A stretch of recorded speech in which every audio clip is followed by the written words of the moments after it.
Okay, the Craftsman cabinet along with the VersaTrack. The cabinet's easy to install, it goes great and hangs on the VersaTrack.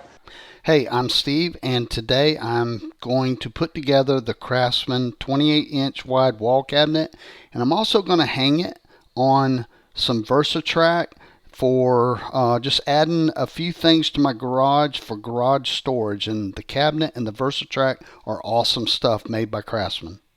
The cabinet will take you about 30 minutes to install. You got a bunch of nuts and bolts, but instructions are real easy to put this thing together.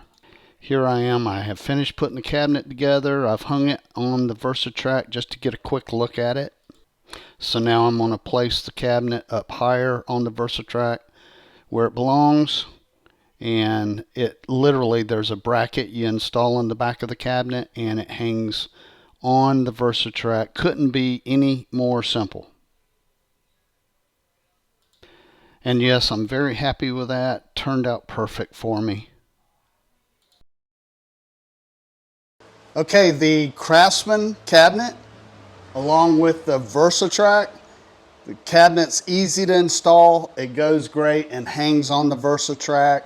So it's a great addition to my garage. So if you're looking at either one, the Craftsman cabinet or the VersaTrack, I hope you found the video helpful.